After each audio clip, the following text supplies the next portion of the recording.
بسم الله الرحمن الرحيم الحمد لله رب العالمين حمدا يوافي نعمه ويكافئ مزيدا يا ربنا لك الحمد كما ينبغي لجلال وجهك ولعظيم سلطانك سبحانك لا نحصي ثناء عليك أنت كما أثنيت على نفسك فلك الحمد حتى ترضى ولك الحمد إذا رضيت ولك الحمد بعد الرضا اللهم صل وسلم على سيدنا محمد في الأولين وصل وسلم على سيدنا محمد في الآخرين وصلي وسلم على سيدنا محمد في كل وقت وحين وصلي وسلم على سيدنا محمد في الملأ الأعلى إلى يوم الدين وصلي وسلم على سيدنا محمد حتى ترك الأرض ومن عليها أنت خير الوارثين نويت تعلم وتعليم وتذاكر التذكير نفع انتفاع والإفادة والاستفادة والحث على التمسك بكتاب الله وبسنة رسوله صلى الله عليه وعلى آله وصحبه وسلم ودعاء إلى الهدى ودلالة على الخير ابتغاء وجه الله ومرضاته وقربه وثوابه سبحانه وتعالى. قال الإمام محمد إسماعيل البخاري رحمه الله تعالى ونفعنا به وبكم في الدارين آمين. باب المسلم من سلم المسلمون من لسانه ويده. وبه إليه قال حدثنا آدم بن أبي إياس قال حدثنا شعبة عن عبد الله بن أبي سفار وإسماعيل عن الشعبي عن عبد الله بن عمرو رضي الله تعالى عنهما عن النبي صلى الله عليه وعلى آله وصحبه وسلم قال المسلم من سلم المسلمون من لسانه ويده والمهاجر من هاجر ما نهى الله عنه. قال أبو عبد الله وقال أبو معاوية حدثنا داود عن عامر قال سمعت عبد الله عن النبي صلى الله عليه وعلى آله وصحبه وسلم. وقال عبد الأعلى عن داود عن عامر عن عبد الله عن النبي صلى الله عليه وعلى آله وصحبه وسلم. And we're in the fourth chapter of Imam Al Bukhari, rahimahullah ta'ala's Kitaab, Imaan, the book of faith. And he entitles the chapter, Bab al-Muslim and Salim al-Muslimuna min lisanihi wa yadeh. The chapter of a Muslim is the one who other Muslims are safe from his tongue and from his hand. No. The Muslim is the one who Muslims are safe from his tongue and his hand. Adam ibn Abi Iyas related to us, saying, Shu'ba ibn Abdullah ibn Abi Safar and Ismail related to us on the authority of Shu'ba related to us. Shu'ba on the authority of Abdullah ibn Amr on the authority of the Prophet sallallahu alaihi wasallam. May the prayers and peace of God. Just correct the sentence there if it's just translated. What's it say? Adam ibn Abi Iyas related to us, saying, Shu'ba ibn Abdullah ibn Abi Safar. Related to us. Shu'ba ibn Hajjaj anhu an. And Shu'ba related to us on the authority of Abdullah ibn Abi Safar. No. And Ismail related to us on the authority of Sha'bi, on the authority of Abdullah ibn Amr, on the authority of the Prophet sallallahu alaihi wasallam. May the prayers and peace of God be upon him, who said, the Muslim is the one who Muslims are safe from his tongue and his hands, and the migrant is the one who forsakes that which God has made forbidden for him. Abu Abdullah said, Abu Muawiyah said, Dawood related to us on the authority of Amir, who said, I heard Abdullah ibn Amr on the authority of the Prophet sallallahu alaihi wasallam, the prayers and peace of God be upon him. Abdul A'la said, on the authority of Dawood, on the authority of Amir, on the authority of Abdullah, on the authority of the Prophet sallallahu alaihi wasallam, may the prayers and peace of God be upon him. The tradition related by the Imam of the Sahaba radiallahu ta'ala anhu Sayyidina Abdullah ibn Amr. We made reference to him in the biography of Sayyidina Abu Hurairah radiallahu ta'ala anhu. Abdullah ibn Amr was of those who quote unquote rivaled Sayyidina Abu Hurairah radiallahu ta'ala anhu in memorizing the hadith of the Prophet sallallahu alayhi wa alihi wa sallam, and that's upon the tongue of the great Abdul Rahman ibn Sakhri and Abu Hurairah. Sayyidina Abdullah ibn Amr radiallahu ta'ala anhu was of those from amongst the Sahaba radiallahu anhum who was given permission directly from the Prophet sallallahu alayhi wa sallam to write down the words of the Rasul sallallahu alayhi wa alihi wa sallam. The nature of the age of the Prophet sallallahu alayhi wa sallam, an age which comes after, it's an age of ummiyah, it's an age where people are quote unquote not lettered, it's an oral people, the Arabs. As the Prophet ﷺ informs us, and that extends to his nation, to his ummah.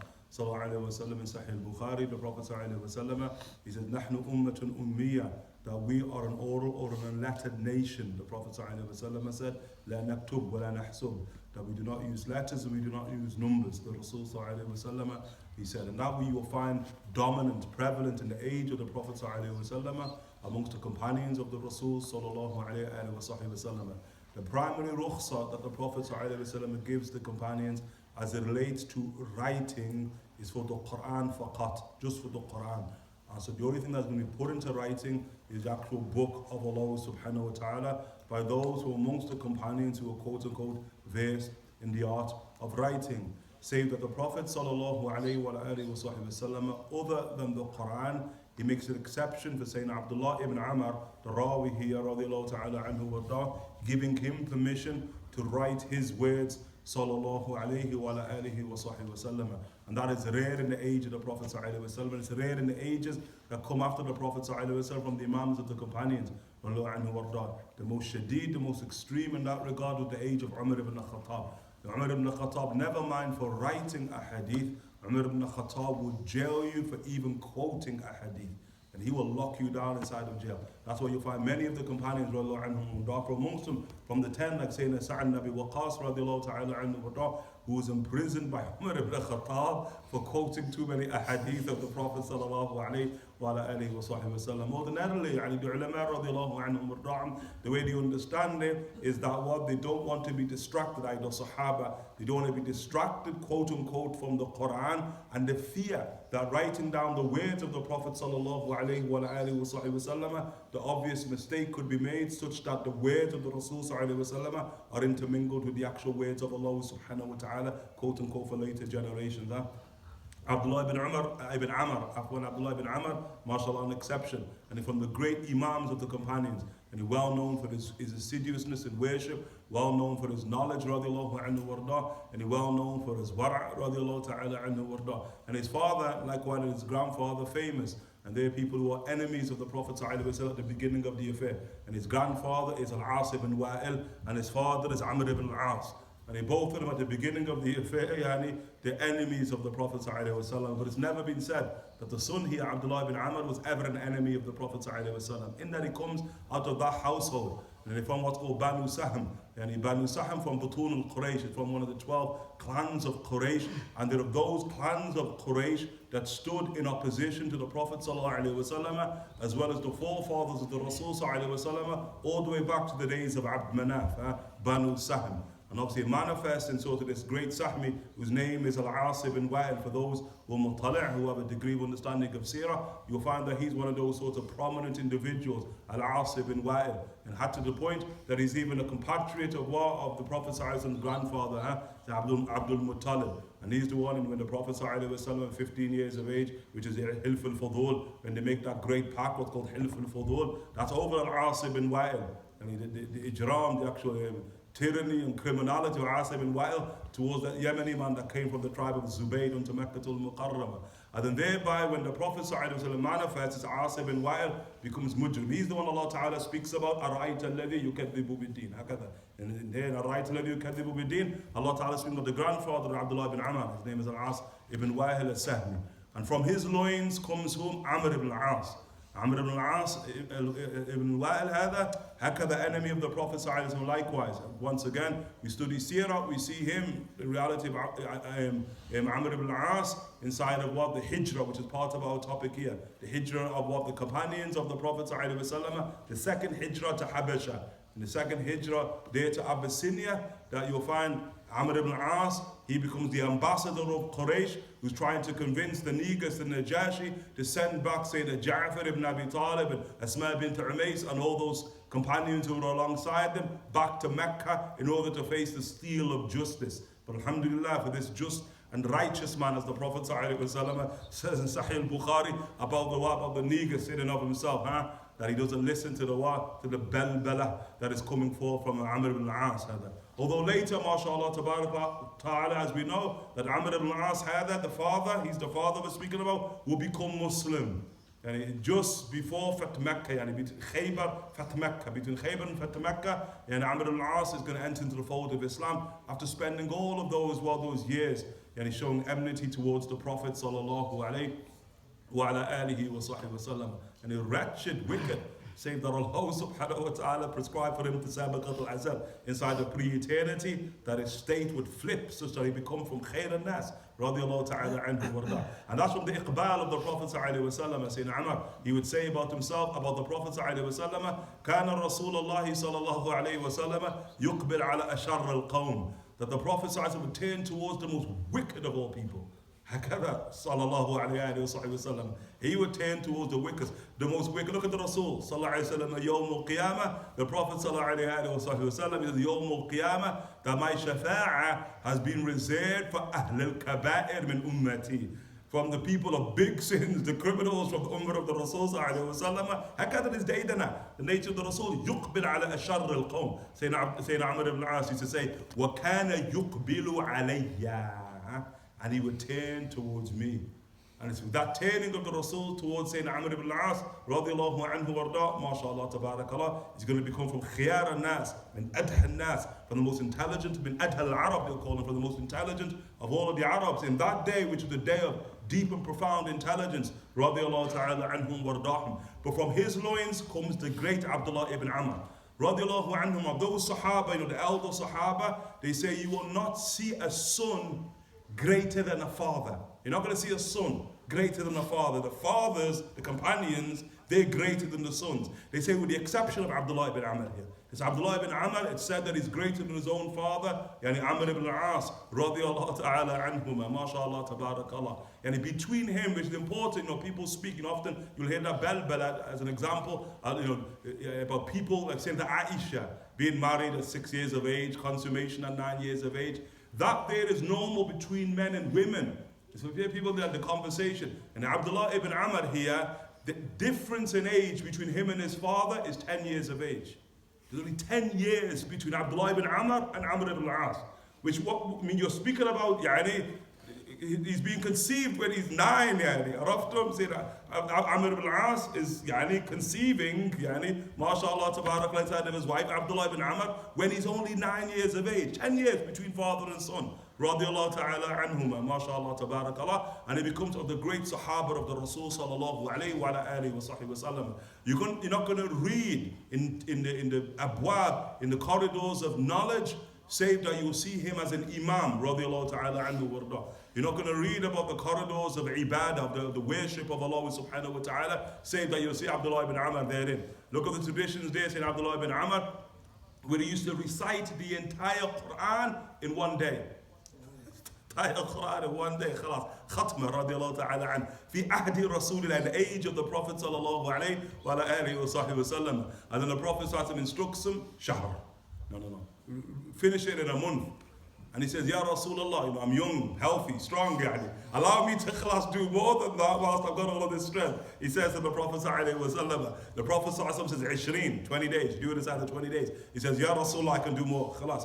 Lower it for me, O Messenger of God. And he keeps, the Prophet ﷺ brings it down to 7 days. In a riwayah, the Prophet brings it down to 3 days for him. Khalas, finish it in 3 days. He said, Ya Rasulullah, I can do more. Then the Prophet ﷺ said, there's no more. Khalas. Riwayah 3 days, riwayah 7 days. Finish the entire Quran every 3 days. The entire Quran every 7 days, radiallahu anhu warda. In that ahad, in that age, remember the age of the Sahaba, radiallahu anhum warda, like their recitation, their engagement of the Quran is indicative of their state. What I mean by their state? They recite that which they embody. Radiallahu anhu warda, the great Abdullah ibn Mas'ud, radiallahu ta'ala anhu warda, would inform us. Look at saying Abdullah ibn Amr. Abdullah ibn Amr as it relates to what? Fasting, siyam. Radiallahu ta'ala anhu warda. When saying Abdullah ibn Amr, kana yatawasil as-sawm. He would fast every single day. Yatawasil. And the Prophet sallallahu alayhi wa sallam had already told the companions, la tuwasilu. Don't fast that way. Don't fast every single day. Khalas. Anta tuwasil ya Rasulullah. But you do. لست كأحدكم هكذا صلى الله عليه وسلم. I'm not like any one of you. سبيت عند ربي. I spend the night with my Lord. يطعمني ويسقيني. Allah subhanahu wa ta'ala is the one who feeds me. Allah subhanahu wa ta'ala is the one who allows me to drink. So Abdullah ibn Amr there by the Rasul sallallahu alayhi wa sallam, he approaches the Prophet sallallahu alayhi wa sallam, and so he can't yatawasal, he can't fast every single day, so he's asking for the Prophet sallallahu alayhi wa sallam to give him rukhsah inside of fasting. And so over Ramadan. And so the Prophet sallallahu alayhi wa sallam said Mondays and Thursdays. Do Mondays and Thursdays. In the riwayah, the Prophet ﷺ says 3 days in a month. Hadith in Bukhari. And then he says, Abdullah ibn Amr, but I can do more. And so the Prophet ﷺ says, the white nights, the 13th, the 14th, and the 15th of the month. Fast the white nights in addition to Mondays and Thursdays. Ya Rasulullah, I can do more. The Prophet ﷺ says, then the fast of Dawood alayhi salam, alternate days, fast upon alternate days. Ya Rasulullah, I can do more. I can really say to the Prophet ﷺ. The Prophet ﷺ says, there's no more. There's no more than that. Khalas. That is your had. Sayyidina Abdullah ibn Amr in Al Bukhari, rahimahullah ta'ala, he maintained this from his youth to his old age, radiallahu ta'ala anhu. He dies in his 70s. Till his old age, radiallahu anhu warda. He said, when I reached my old age, I saw the wisdom of the Prophet sallallahu alaihi wasallam, and I wish I took the rukhsah. I wish I took the rukhsah, yani. I wish I just done the 2 days, yani. Because he's maintaining that throughout his life, radiallahu anhu warda, and it becomes difficult for him to maintain when he reaches his old age. Hadith in Bukhari, radiallahu anhu warda. But look how assiduous he is. Sayyidina Abdullah ibn Amr, look at him with the book of Allah subhanahu wa ta'ala, look at him with fasting, look at him with salah, radiallahu anhu warda. He spent the entire night inside the prayer, radiallahu anhu warda. A'bad al-sahaba, of the most assiduous in the worship of Allah subhanahu wa ta'ala, Sayyidina Abdullah ibn Amr. There's a hadith, a beautiful tradition aside in Musnad of Ahmad ibn Hanbal, where Sayyidina Abdullah ibn Amr is present in the mosque of the Prophet sallallahu alaihi wasallam. And the Prophet sallallahu alaihi wasallam, he says, now a man from Jannah is about to enter. A man from Jannah is about to enter. And so he looks, and who enters into the mosque of the Prophet ﷺ? Sayyidina Sa'ad ibn Abi Waqqas. Sayyidina Sa'ad ibn Abi Waqqas enters into the mosque. He has his beard, in tradition his beard is dripping with water, and he had his sandals beneath his armpits as he walks into the masjid of the Prophet ﷺ, and thereby he sits. So Abdullah ibn Umar is checking him out, Kaif, man from Jannah. And then the next day he's sitting with the Prophet ﷺ in the masjid to Abdullah ibn Amr. And then the Prophet says the same thing. Now a man from Jannah is about to enter. And so he looks, there's Sa'ad ibn Abi Waqqas. There's Sa'ad ibn Abi Waqqas, walks in again. He says, okay, 2 days on the run. Next day he's with the Prophet sallallahu alaihi wasallam. Now a man from Jannah will enter. Third time, saying Sa'ad ibn Abi Waqqas enters in. He said, now I got to go and check this. Yeah. And so Abdullah ibn Amr, he goes to Sa'ad ibn Abi Waqqas. He said that my father and I, we have a type of dispute. So I need somewhere to stay. Is it okay, yani, khalas, if I stay with you? Sayyidina Sa'ad, marhaba, marhaba, yani. Khalas, you come and stay with me. And so he goes and lives in the house of Sayyidina Sa'ad radiallahu anhu warda. He just wants to see what's special about Sayyidina Sa'ad ibn Abi Waqqas. And Sayyidina Abdullah ibn Amr radiallahu anhu warda, he said, after 3 days, I don't see anything special. But here, the point is, remember the context is Abdullah ibn Amr, yani. You get the point? I mean, don't think like, oh, Sayyidina Sa'ad ain't special after all. La, of course, deeply and profoundly special. But the context, the eye, is Abdullah ibn Amr. This yaqoom al-layl kullu. He stands the entire night in prayer, radiallahu anhu, Sayyidina Abdullah ibn Amr, radiallahu ta'ala anhu. So after 3 days, he thereby says to Sayyidina Sa'ad ibn Abi Waqqas that the Prophet ﷺ had mentioned you 3 times, saying that you're a man from Jannah. What's special about you? Sure. He said, I don't know nothing special about me. Save that my heart, his heart, he points to his heart. That my heart, I don't carry anything towards any believer. How can we want from the tradition? We don't carry anything towards a believer. Khalas, cleanse his heart. Salamat al-sadr. Radiallahu ta'ala anhu warda. Hakada Sayyidina Sa'ad ibn Abi Waqqas, Imam of the companions, radiallahu anhu warda, alongside Sayyidina Abdullah ibn Amr, radiallahu ta'ala anhu warda. Look at the Rasul Sa'ad, and we spoke in our last session about bir. In our session before about bir, yani birrul walidayn, yani treating your parents well, yani. So Sayyidina Abdullah ibn Amr radiallahu anhu reports, and another riwayah of Abdullah ibn Amr, here the riwayah of Abdullah ibn Amr, and he reports that he had a wife. He had a wife, and he was in love with this wife, in love with her. He was in love. And so his father, Amr ibn al-As, he says, Abdullah, talliqha, just divorce her, divorce her. He said, divorce her, divorce her, divorce her, divorce her. And so say Abdullah ibn Amr there, and divorce the wife. So he goes to the Prophet sallallahu alayhi wa sallam, and he says to the Prophet sallallahu alayhi wa sallam that his father, Amr ibn al-As, has told me to divorce my wife. And his point, he said, I love her, he's in love with his wife.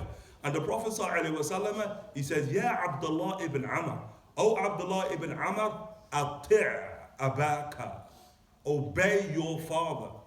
Shuf kala. He says, فَطَلَّقْتُهَا. So I divorced and obey your father. Like that tradition is very, very important, because as it relates to the tradition, and that's part of the context of the tradition in and of itself, where the Prophet is defining the believer, defining the Muslim. And part of the nature of the believer, the nature of the Muslim, is they bring about states of safety and security. Not states of insecurity, but of security. Hakadha the believer. And so here, Abdullah ibn Amr radiallahu anhu wardah, he remembers that statement of the Prophet sallallahu alayhi wa sallam when in the fitna of the Sahaba. And so in the fitna of the Sahaba, it's well known, his father Amr ibn As is the right-hand man, quote-unquote lieutenant, of whom Muawiyah ibn Abi Sufyan. So he's the right-hand man of Muawiyah radiallahu ta'ala anhu wardah. And on Sufyan, when the armies are going against Sayyidina Ali ibn Abi Talib, Abdullah ibn Amr here, al-Muslim, من سلب المسلمون من لسانه ويده, he refuses, point blank, I go to war against Sayyidina Ali. La. Araftum, I'm going to bring no harm to a Muslim, no harm to a believer whatsoever. He refuses point blank. And so his father summons him, Amr ibn al-As summons him, says, you go to war, I go to war against Sayyidina Ali. And then he says, do you remember the day when the Prophet ﷺ said to you, Ya Abdullah, ati' abak, yani, oh Abdullah, obey your father, yani? He said, you're going to war. And he goes to war against Sayyidina Ali ibn Abi Talib. But he doesn't unsheathe a sword, he doesn't fire an arrow. He's just on the battlefield, yani, khalas. So he's obeying his father, but at the same time he's not disobeying Sayyidina Ali, karamallahu wajhuhu, inshallah ta'ala. Imams of the Sahaba, mashallah, tabarakallah. And so the tradition here of the Rasul sallallahu alayhi wa sallam, that Sayyidina Abdullah ibn Amr relates, is that the Prophet sallallahu alayhi wa sallam, al-Muslim and salim al-Muslimuna min lisanihi wa yadih. And we take this in our understanding of what is Islam. And there are meanings of Islam. From the meanings of Islam, the most dominant meaning of Islam is what's called istislam.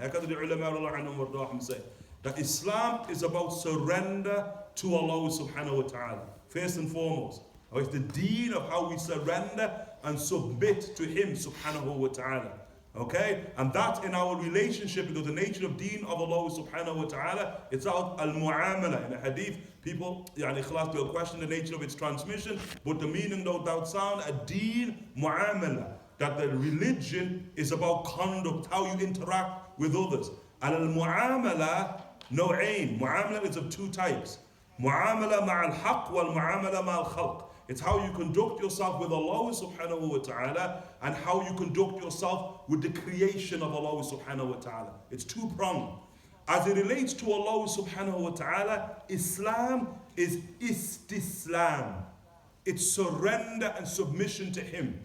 That's in terms of your conduct with Allah subhanahu wa ta'ala, and it's the basis, it's the central pole, our relationship with Allah Jalla Jalaluhu wa ta'ala.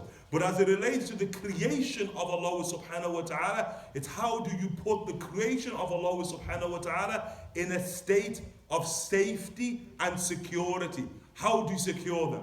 And security for creation is for dunya wa fil akhirah. And likewise in the next world. It's in this world as well as in the next world. Okay, so you want to secure them inside of this world, and you want to secure them inside of the next world, inshallah, tabarakallah, by being the causative reason for them entering into the fold of Islam, Islam. MashaAllah, tabarakallah. Like the Prophet sallallahu alayhi wa sallam, in Al Bukhari, the Prophet sallallahu alayhi wa sallam mentioned, ajib Allah bi unasin yadkhuluna al-jannah bis-salasil. That Allah Ta'ala is amazed at people who will enter into paradise in chains. That's the state of safety and security that you place the people of disbelief in by being the cause of the reason for them entering, despite themselves, entering into the fold of Allah subhanahu wa ta'ala's deen. Hakadha the ulama radiallahu ta'ala anhum wa ardahum understand. And so what we have to understand is the mafahim of Islam. And remember, Islam muradif lil Iman. Because in addition, the Prophet sallallahu alayhi wa alihi wa sallam, not just men salim al muslimuna, because some of us can from this maybe deduce something erroneous that it's only about keeping Muslims safe. The nature of khilafat, the nature of those who represent the divine subhanahu wa ta'ala, inni ja'ilun fil ardi khalifa. Verily I'm placing upon earth one who will represent me. Vice-gerent Allah subhanahu wa ta'ala says, look, shuf the clam of the angels. أَتَجْعَلُوا فِيهَا مَنْ يُفْسِدُوا فِيهَا وَيَسْفِكُ الدِّمَاء وَنَحْنُ نُسَبِّحُ بِحَمْدِكَ وَنُقَدِّسُ لَكَ. Are you going to place upon earth one that will sow corruption and shed blood? A violent creature. A creature that's prone to violence, corrupting the earth of Allah subhanahu wa ta'ala and shedding the blood of man. Hakada the angels say in front of the divine subhanahu wa ta'ala. And so man, when he strays away from the deen of Allah subhanahu wa ta'ala, strays, and it's one of the most evident ways to see somebody straying away from the deen of the heavens is when they are prone to violence. And they're prone to sowing corruption upon the earth and shedding the blood of Banu Adam, the blood of man in and of himself. Okay? Islam is about safety and security. A riwayah when the Prophet ﷺ, al-mu'min, which is in the chapter of Imaan, al-mu'min man aminahu nas. The Prophet ﷺ says that the mu'min, the one of faith, amin, Iman in the Arabic language, the basis of it, in what's called thulathi mujarrad, hamza mim noon, it means security. Okay? Security. So just like Islam, which is salam, safety, Iman ultimately is about how do you place one in a state of security, Iman. You understand it? For those of us who are somewhat familiar, like our dear doctor there with Arabic language, isn't it? We understand it's Ziyadat al-Hamza. And Ziyadat al-Hamza is what's called Ta'adiyah. It's about not you being secure, but how do you place others into a state of security? How do you place others into a state of safety? That's Islam, which wasn't af'ala, if'al. Iman, which likewise wasn't af'ala, if'al. Same wasn't. Transitive. How do you put others into states of safety and security? So al-mu'min, the one of faith, likewise, is the one aminahu nas, is the one who others find security and safety in. Hakada. We ask Allah subhanahu wa ta'ala that Allah ta'ala renders us from them. Although the context of this tradition speaks particularly about what? Those who enter into the fold of Islam, Bab al-Muslim and Salim al-Muslimuna min lisanihi wa yadih. We spoke about faith relating to the heart. We spoke about faith relating to the tongue. We also spoke about faith likewise relating to the limbs. And the Prophet ﷺ, he said that the Muslim here, by definition, is the one who other Muslims are safe from his tongue. Like he doesn't use this, as the ulama say, jirmun saghir, jirmun kabir. He doesn't use this tiny limb to perform great crimes. Now that's just tongue dangerous, yani. And tradition here, your tongue and your hand, the ulama say the tongue is far more dangerous than the hand in terms of how it brings about harm. The tongue in and of itself, like the Rasul sallallahu in the Sunan of Tirmidhi, hadith of Sayyidina Mu'adh, وَهَلْ يَكُبُّ النَّاسَ عَلَى وُجُوهِهِمْ وَعَلَى مَنَاخِرِهِمْ إِلَّا حَصَائِدُ أَلْسِنَتِهِمْ. Are people not cast into hell upon their faces and upon the manakhir, upon the tips of their noses, save due to what their tongues harvest? Hakadri said sallallahu alayhi wa sallam. And so the greatest limb that we need to preserve and protect and keep safe is this, the tongue. Especially as it relates to a'rad, as it relates to the honor that Allah subhanahu wa ta'ala has not just afforded Banu Adam, human beings in general, but he's particularly afforded those who submit and surrender to him subhanahu wa ta'ala, the Muslims. And so keeping our tongues safe and ensuring that other Muslims are safe from our tongues. Like the Rasul also mentions inside of Sahih Bukhari in the chapter of Fitna. Chapter of Fitna, the Prophet ﷺ, he says, Sibabul mu'min fisq. Sibabul mu'min or Sibabul Muslim fisq. That for you to curse, use your tongue to abuse, to curse, to revile another Muslim, fisq. And the fisq for Lughat al-Arab, you've gone beyond the hudud of Allah subhanahu wa ta'ala. من يتعدى حدود الله فقد ظلم نفسه. As Allah Ta'ala said, you've gone beyond. That's what fisq is. When you al-khuruj an al-hudud, when you go beyond the ordinance that Allah Subhanahu wa Ta'ala has erected. So for you to use your tongue to abuse another Muslim, to revile another Muslim, to belittle another Muslim, to backbite another Muslim, to slander another Muslim, to lie against another Muslim, or whatever it may be, that you have gone beyond those ordinances that Allah Subhanahu wa Ta'ala has erected, and that is fisq wa anta fasiq. That is wrongdoing, and you're a person of wrongdoing. But as for the hand, وَقِتَالُهُ كُفْرٌ. The Prophet ﷺ says, but to fight him is an act of disbelief. Or do you understand it? The kufr, to fight him, you are imitating the kuffar, the people of kufr. Some of them understand the actual hadith in that way. And so Muslims ultimately should be safe from our tongue. one. And then likewise also Muslims likewise should also be safe from what? From our hand. The Prophet ﷺ said. And the next bab, which is the fifth bab, Babu Ayyu Islam Afdal. Okay, وبه إليه حدثنا سعيد بن يحيى ابن سعيد القرشي قال حدثنا أبو بردة ابن عبد الله ابن أبي بردة عن أبي بردة عن أبي موسى رضي الله تعالى عنه قالوا يا رسول الله أي الإسلام أفضل قال صلى الله عليه وسلم من سلم المسلمون من لسانه ويده. So the next chapter is a chapter which is entitled Which Islam is Best? Which is the best type of Islam? I got the title Imam Al Bukhari rahimahullah ta'ala, and the tradition, which is a similar tradition, is related by whom? Saying Abu Musa Al-Ash'ari radiallahu ta'ala anhu warda. Once again, one of the giants of the companions radiallahu ta'ala anhu warda. And again, traditions, same with Abu Musa Al-Ash'ari radiallahu anhu warda, there are sort of traditions which contextualize this tradition in and of itself in the adversity to what? To harming any other Muslim, radiallahu ta'ala anhu warda, even in ages that one could consider to be civil strife, radiallahu ta'ala anhu warda. But here, Abu Musa Al-Ash'ari, of the great Imams of the Sahaba from the Yemen, radiallahu ta'ala anhu warda, from Banu al-Ash'ar, Ash'ariyun, radiallahu ta'ala anhu warda, were of the greatest of the tribes that are within Medina to Munawwara, after then taking the flight, which relates after to the latter part of the hadith, which we never explained, of the previous hadith, which relates to the migration of companions radiallahu ta'ala anhum warda'am, from whatever locality that they find themselves in unto the land of peace, safety and security that is known as Medina to Munawwara. Abu Musa Al-Ash'ari, his name is Abdullah ibn Qais radiallahu ta'ala anhu warda. As we mentioned, that he's from the Yemen, from a tribe called Ash'ar. And the tribe called Ash'ar, Al-Ash'ariyuna, that they go back to Al-Ash'ar, who's the brother of Himyar ibn Sabah. And the lineage of the Yemenis radiallahu ta'ala anhum wardahum. And they become a tribe that is based in the same locality as Dos, which they're Tihamiyun. They're on the sort of coast of what we call the Red Sea, Bahr al-Ahmar. In particular, Banu Ash'ar radiallahu anhum, the Ash'ariyun, they're situated inside of this sort of great citadel of knowledge in antiquity inside of the Yemen that is known as Zabid, one of the most greatest sort of the cities of erudition and piety that the Yemen has ever brought forth, Zabid. And a great number of the companions of the Prophet ﷺ emerged from that city, and it's in that city that the very first masjid is built inside of the Yemen.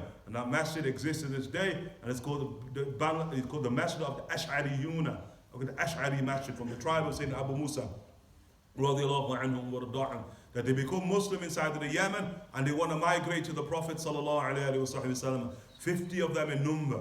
But when they set out for the Prophet sallallahu alaihi wasallam, they find difficulty getting to Medina to Munawwara, because between them inside of Yemen and the Prophet sallallahu alaihi wasallam in Medina to Munawwara are what? Quraysh. It's an age of war, age of war and hostilities. And so they decide to take a boat inside of the Red Sea to the Prophet ﷺ. Rather than going by land, they want to take a boat to bypass what? Enemy territory, quote unquote, hostile territory, and to reach the Rasul ﷺ. When they hit the Red Sea, a very dangerous sea in and of itself, and so they shipwrecked into Abyssinia. And so when they land in Abyssinia, lo and behold, Sayyidina Ja'far radiallahu ta'ala anhum wardahum are still there, Imams of Hijrah. Sayyidina Ja'far, the elder brother of Sayyidina Ali, karamallahu wajhahu. And so eventually, when the Prophet sallallahu alayhi wa sallam, he sends a letter, one of the companions' name is Amr ibn Umayyah al-Damri radiallahu anhu wardah, 6 years after Hijrah, he sends a letter which recalls that early Muslim community who's inside of Aghzum, inside of Abyssinia, to now come to Medina to Munawwara. Abu Musa al-Ash'ari, Abdullah ibn Qais, alongside 50 others from Banu al-Ash'ira, they migrate alongside Sayyidina Ja'far to Medina to Munawwara, to the Prophet sallallahu alayhi wa sallam, and they're going to reach the Prophet sallallahu alayhi wa sallam at a similar time to Abu Hurairah radiallahu anhu warda, at the time of Khaybar. That's when they reached the Prophet at the time of Khaybar. And when the Prophet sallallahu alayhi wa sallam hears the narrative of Banu al-Ash'ira, the Prophet sallallahu alayhi wa sallam calls them Ahlus Safina, the people of the boat. And then the Prophet sallallahu alayhi wa sallam, he says, you, the people of the boat, have 2 hijras, hijratain. You have 2 migrations that are considered with Allah subhanahu wa ta'ala. A migration from Yemen to Abyssinia, and a migration from Abyssinia to Medina, radiallahu ta'ala anhum wa ardahum. This is Banu Ash'ari, very famous tribe, a very beloved tribe of the Prophet sallallahu alayhi wa alihi wa sahbihi wasallam. And very poor, they were very poor. Fuqara of Medina, radiallahu anhum wa ardahum. Didn't have much. You find the riwayas of the Prophet ﷺ going to sit amongst the Ash'ariyun, and when the Prophet ﷺ would come into the Hayy, the place where they lived in Medina to Munawwara, although many of them lived in the masjid, they're from Suffa. Abu Musa al-Ash'ari from amongst them, from the people of Suffa, like Abu Hurairah, living inside the mosque of the Prophet ﷺ. But when the Prophet would go to visit Banu al-Ash'ari, that they would all run and begin to hide.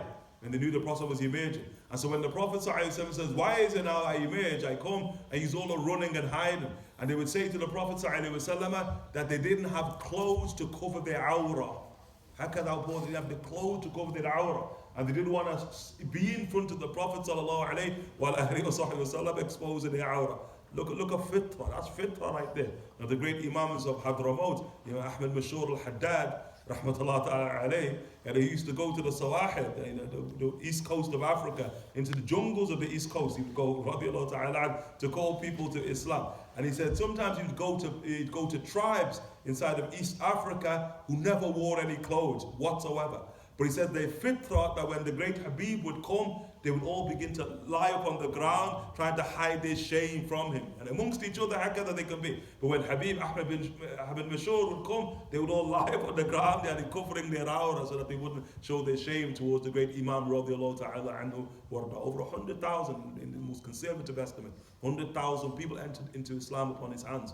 Radiallahu ta'ala anhu. And so the Prophet ﷺ would favor Banu Ash'ari. He praised Banu Ash'ari for those who did work, for those who did work, what they would do, radiallahu anhu warḍahum. Every male member of Banu Ash'ari, whatever they earned, week, month, whatever it may be, whatever they earned, they would place all of their money in the middle, and then they would divide it equally between each and every single member of Banu Ash'ari, regardless of who earned the most or who earned the least.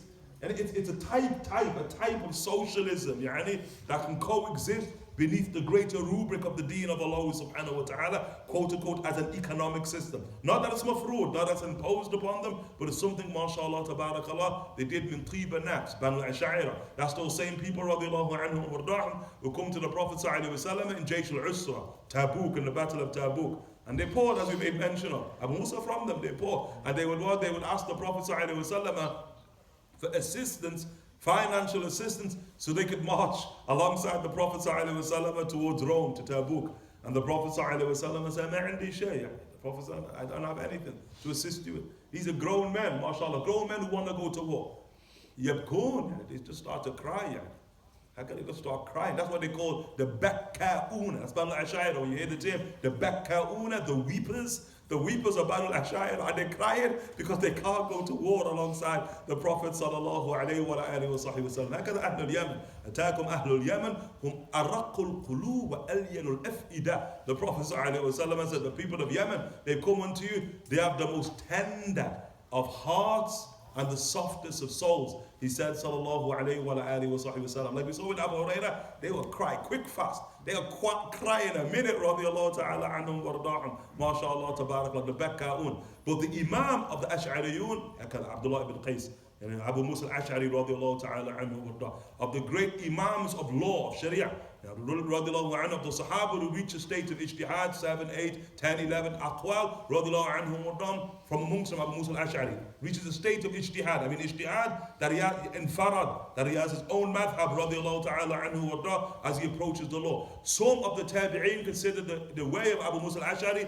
the greatest in terms of law from amongst all of the Sahaba, radiallahu ta'ala anhu warda'um. Imam, towering, radiallahu ta'ala anhu warda'um, as it relates to the law. Likewise also as it relates to the Quran in and of itself. MashaAllah, tabarakallah, as the Prophet ﷺ said, Utita ya Aba Musa, that you've been given one of the vocal cords of one of the instruments of Dawood. And his voice was so beautiful. The Prophet used to listen to him as he's in the masjid at night, in tahajjud, just reciting the Quran. The Prophet would listen. The beauty of the voice of Abu Musa al-Ash'ari. The Prophet would tell him, one of the vocal cords, one of the instruments of Dawood, in the beauty of your voice. He said, Ya Rasulullah, you were listening? You'd actually listen to me? Muslim said, nah. He said, Khaz, if I knew you would listen, I would have given you a recital. Yani. You get the point? I mean, I was just warming up the voice. Yani. Khalas. If I knew you would listen, then you would have heard something. Sayyidina Abu Musa radiallahu ta'ala anhu warda says, Imam, in the previous tradition radiallahu ta'ala anhu warda, the tradition of Sayyidina Abdullah ibn Amr, the Prophet sallallahu also continues after at the end, وَالْمُهَاجِرْ مَنْ حَجَرَ مَا نَهَى اللَّهُ عَنْهُ. The muhajir is the one who hajar. Okay, hajar in the Arabic language is about casting something aside, putting something aside. That's what hajar is. And so the Prophet ﷺ is giving us a broader definition of what the muhajir is. Obviously, the muhajir to a point in time is the one who migrates min bilad al-kufr ila bilad al-islam or ila bilad al-aman. It's the one who migrates from the land of disbelief and hostility to the land of Islam or the land of safety and security. We have a tripart way of looking at territories politically inside of what? Inside the religion of Allah subhanahu wa ta'ala. And so obviously the hijras that in the age of the Prophet ﷺ, the first two of them are to Abyssinia. And so the first hijrah, which occurs inside of the fourth year after revelation, after the Prophet ﷺ is revealed to, is a migration that is led by Sayyidina Uthman ibn Affan radiallahu ta'ala anhu wardah, and the daughter of the Prophet ﷺ, the then wife of Sayyidina Uthman, Sayyidina Ruqayya.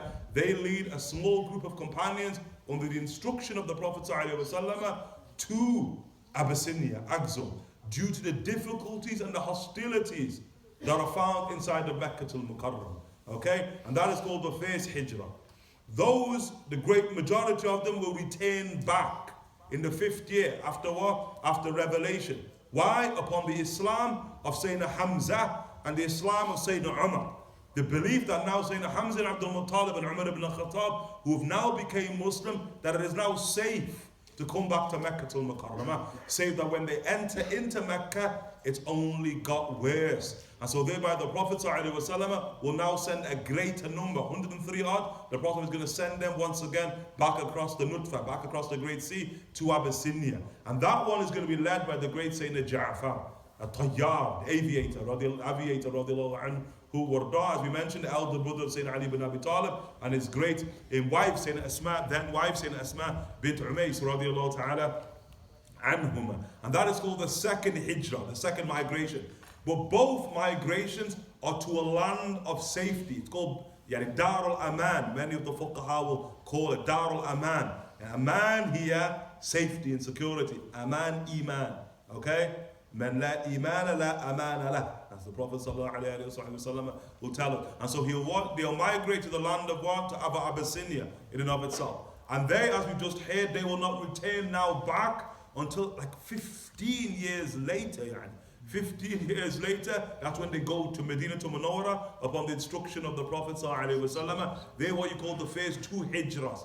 So in the deen, there are 3 hijras, okay? The 3rd hijrah, which is the greatest of all the hijras, is those who migrate alongside the Prophet ﷺ from Mecca to Medina. And qalilun, very few. And less than 100 people are going to make the great migration from Mecca al-Mukarramah to what? Medina al-Munawwara with the Prophet ﷺ under the instruction of the Rasul sallallahu alayhi wa alihi wa sallam. And no doubt they are defined as well as great believers with Allah subhanahu wa ta'ala. And that for us, time is set at that point in time. The hijrah of what? The Prophet ﷺ is where we begin to measure time from. And that was upon what? The great bid'ah, you want to have it, of Sayyidina Umar ibn Khattab radiallahu anhu warda, who's the one who ushers in the way Muslims measure time inside of his age, radiallahu ta'ala anhu warda. But the Rasul sallallahu alayhi wa sallam, he wants to give a greater mafhum. Some of the ulama, you understand this tradition, this part of the tradition, it's after Fath Mecca. After Fath Mecca, where the Prophet sallallahu alayhi wa sallam, likewise in Al Bukhari, he says, La hijrata ba'd al-fath, that there's no migration after the liberation. The liberation of Mecca. The Prophet ﷺ said. And so for those who have not migrated, for them it's as if they'd lost out on some of the reward for migrating. And so the Prophet ﷺ gives a mafhum awsa. He gives a greater understanding of what is hijrah. Al-muhajir man hajara amman naha Allahu an. that the muhajir, the migrant, the true migrant, is the one hajar, is the one who casts aside, puts aside, avoids whatever Allah subhanahu wa ta'ala has prohibited. And so whenever you're confronted with something that is a prohibition from Allah subhanahu wa ta'ala, and you're able to circumvent it, you are a muhajir in that instant. The Prophet sallallahu alayhi wa alihi wa sallam is telling us, and you have a reward for that, a reward of hijrah, of avoiding anything that Allah subhanahu wa ta'ala has prohibited. Hakadha. In the tradition in and of itself, and then likewise also the tradition of Abu Musa al-Ash'ari, where he asked, it is said to the Prophet sallallahu alayhi wa sallam, Ayu Islam afdal, and which type of Islam is better? And then the Prophet ﷺ, من سلم المسلمون من لسانه ويده, من لسانه ويده. Deen of Allah subhanahu wa ta'ala, which also takes us into the third hadith, which is Bab It'am al-Ta'am min al-Islam. The chapter of what, which is the sixth chapter, the chapter of feeding is from Islam, and obviously from Islam, from Iman. وبه إليه قال حدثنا عمرو بن خالد قال حدثنا الليث عن يزيد عن أبي خير عن عبد الله بن عمر رضي الله تعالى عنهما أن رجلا سأل النبي صلى الله عليه وسلم أي إسلام خير قال تطعم الطعام وتقرأ السلام على من عرفت ومن لم تعرف. The Prophet صلى الله عليه وآله وسلم said, Bismillah. Amr ibn Khalid related to us saying, Al-Layth related to us on the authority of Yazid, on the authority of Abu Khair, on the authority of Abdullah ibn Amr, that a man asked the Prophet sallallahu alaihi wasallam, may the prayers and peace of God be upon him, what type of Islam is best? The Prophet sallallahu alaihi wasallam, may the prayers and peace of God be upon him, thereby replied, that you feed food and greet with peace those whom you know and those whom you do not know. Okay, the themes that the Prophet ﷺ has given us of Islam. We're trying to understand Islam in the broader stroke, i.e. at a thematic level. You find it once again in the tradition in the Bukhari on the authority of Sayyidina Abdullah ibn Salam radiallahu ta'ala anhu. And this is when the Prophet ﷺ first emerges inside the Madinah Munawwara sallallahu alayhi wa sallam after his hijrah. And the Prophet sallallahu alayhi wa sallam, his first words, Ayyuhan nas.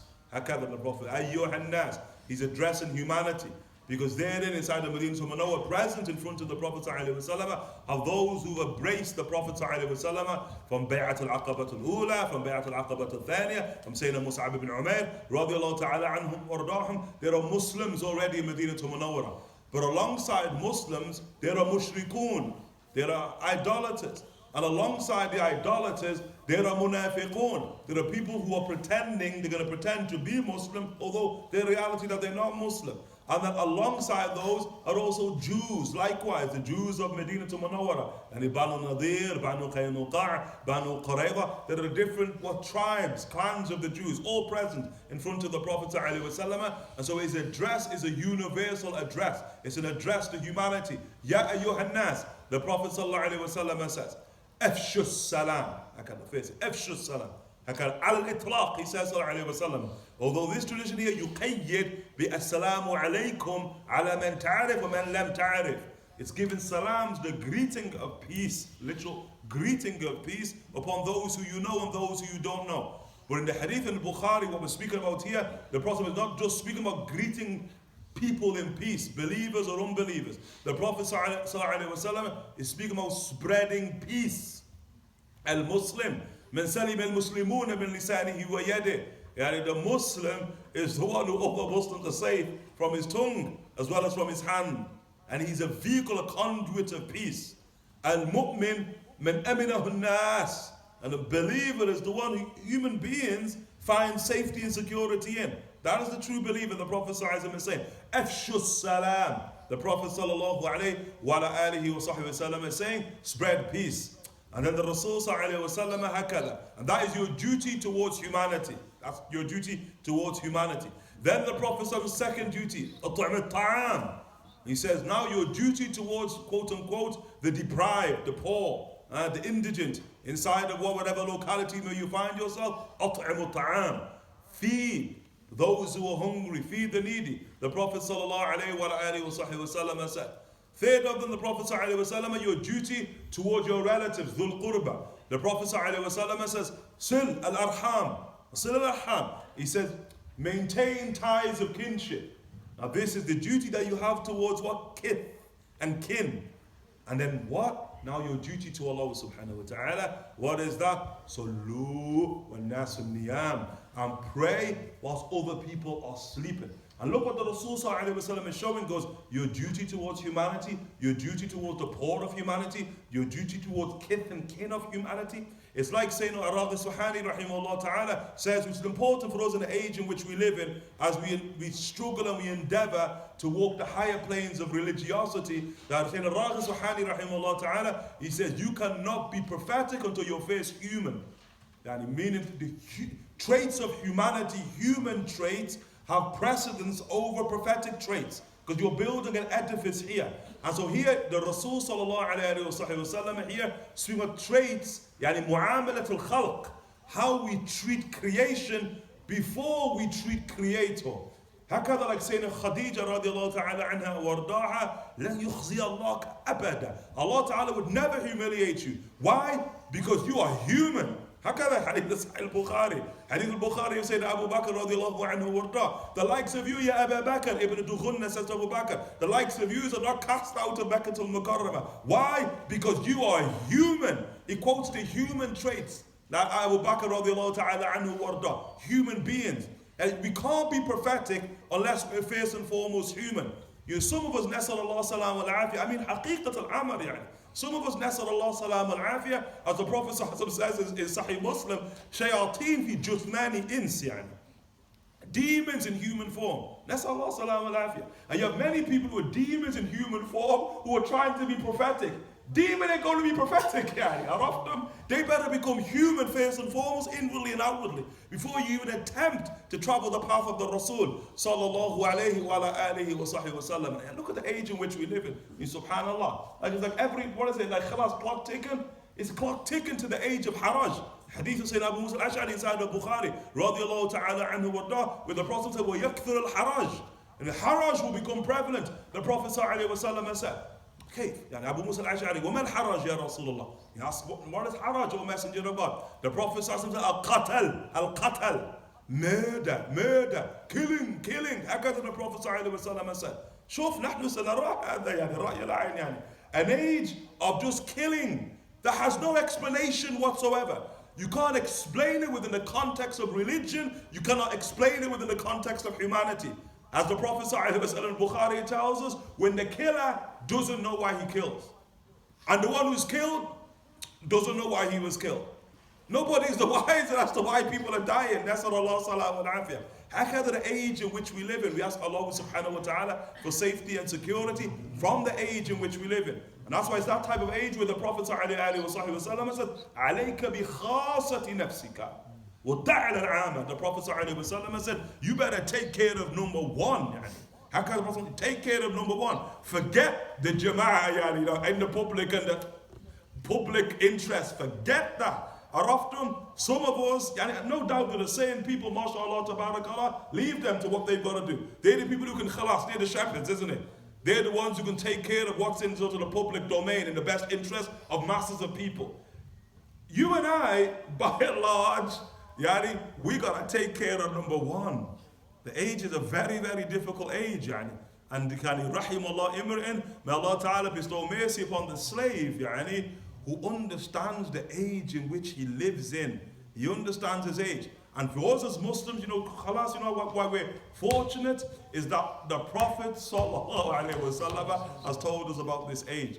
Nasar Allah sallallahu alaihi about the age in which we live in. Sure, of course, look at man there. Whatever man was up to, intentional or unintentional, we don't know. Khalas, the news is unfolding as we speak, is it not? But how are you going to jump in a vehicle and you start mowing down people that you don't even know? And you don't even know, Nasar Allah salam alaihi. How are you going to do that? Subhanallah. That there is frightening, That there is frightening. Frightening. And what's even more frightening, what about if you were there? What would you do, People, the way they act, they can make you swear from the deen of Allah Ta'ala, isn't it? And what would you do? You saw a man doing that, trying to run down people on you. And I don't care whether they're Muslim or whether they're non-Muslim. What would you do? when they're trying to what? Run down human beings. Nasallahu salam al-afiyah. In the name of what or against the name of what? And we ask Allah Ta'ala for tawfiq, and Allah Ta'ala just really does grant us protection and grants us security and grants the people of this land protection and security from the real difficulties of the age in which we live in. Nasallallahu salam al-afiyah. There's a tradition there in Abu Nu'aym, radiallahu ta'ala, and Nu'aym ibn Hamad, Nu'aym ibn Hamad, he brings the tradition that the Prophet sallallahu alayhi wa sallam, and nasallahu salam al-afiyah, the Prophet used the word room, which can be translated as Europe, that room will kill every last Arab, every last one of them. هكذا صادق المصدوق لا يخرج من هذا إلا الحق. The Prophet ﷺ said, we live in difficult age that prepares for an even more difficult age. I think some of us thinking that it's going to be some type of respite. It's going to get better soon, yani. Nasrallah, it's going to get far worse before we even see a glimmer of hope, a glimmer of khair. Nasrallah salam wa afiyah. We ask Allah subhanahu wa ta'ala just to protect, subhanahu wa ta'ala. So here, yani, afshu salam, spread peace. Be a conduit for peace. Be a conduit for peace. Hakadha the Prophet, if you want to know the Rasul sallallahu alayhi wa sallam, if you want to know the Rasul also within the context in which we live in, you better get to know the Prophet sallallahu alayhi wa sallam in Mecca al-Mukarram. You want to know the Sahaba radiallahu anhu, the A'immat al-Sahaba, the leaders of the Sahaba, you better get to know them inside the Mecca al-Mukarramah radiallahu ta'ala anhum warda'am. They went through far worse than what we go through. Radiallahu anhum warda'am, and they were just conduits for peace. Radiallahu ta'ala anhum warda'am. Hakada, in the Meccan period of the Prophet sallallahu alaihi wasallam, and the great lessons and parallels that we, in the age in which we live in, can draw. And from the age of the Prophet ﷺ, particularly inside of Mecca, Mecca al-Mukarramah, afshu salam. And then the Prophet ﷺ telling us, at'am al-ta'am. Be of those who support the needy. Look, we looked at the term, which is a term for Imaan, which is bir. When the Prophet ﷺ was asked, ma wal hajj al-mabrur? What is a hajj that is mabrur, a hajj of bir? Mabrur here can also mean accepted by Allah Ta'ala. But tell us what the Hajj al-Mabrur is. And the Prophet sallallahu alayhi wa alihi wa sallam is al-Hajj al-Mabrur man yut'im al-ta'am wa yafshu salam. The Hajj that is Mabrur is the Hajj of a person who feeds those who are in need, who are hungry. Hakada. They ain't just here just thinking about their relationship with the Divine subhanahu wa ta'ala. Although you must think of your relationship with the Divine. What about the relationship with the slaves of the Divine? Yet الناس كلهم عيال الله, he would tell us all human beings are the dependents of Allah subhanahu wa ta'ala. وأحبهم, and the most beloved of them.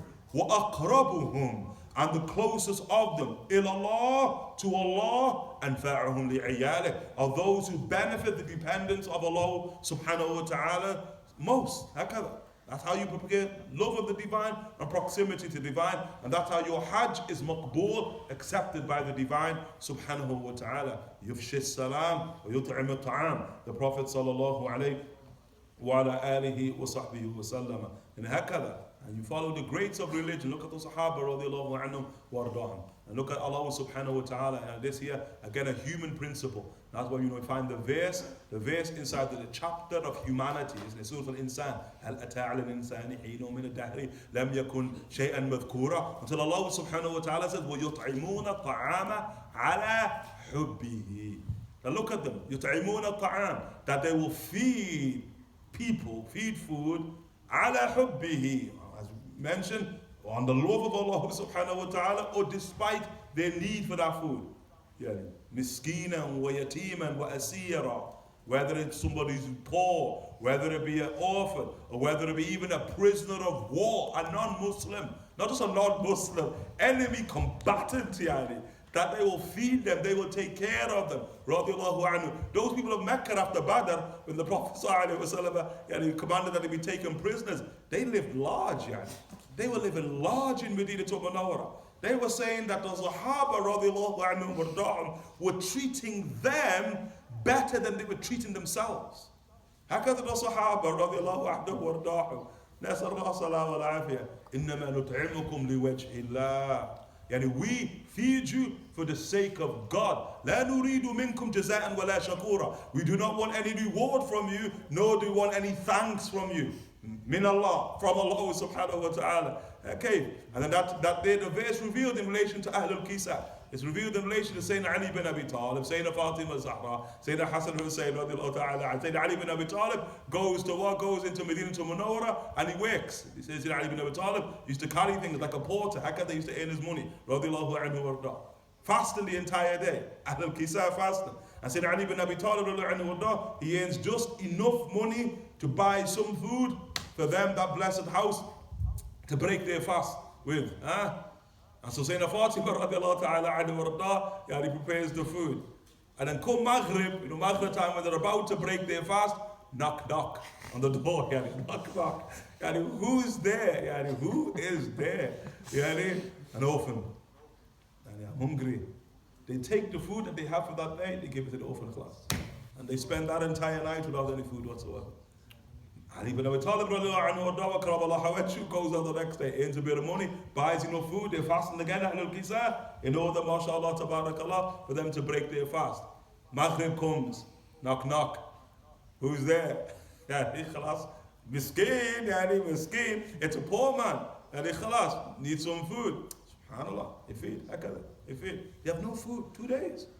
Third day he earns a bit of money, radiallahu ta'ala anhu warda, mashallah, Sayyidina Ali bin Abi Talib. And then khalas, buy some food. And khalas, they're going to break their fast upon the third day. MashaAllah, Maghrib comes, knock knock. Who's there? A prisoner of war, Prisoner of war wandering around Medina to Munawwara. Medina's a beautiful jail, isn't it? The prisoner of war wandering around Medina to Munawwara and go knock on the door to say Ali bin Abi Talib. Wouldn't that be beautiful, innit? Can you imagine living in that day and age? Like, whose house are you going to knock on today, innit? Man, Ali lives right there. I'm going to knock on Sayyidina Ali's door.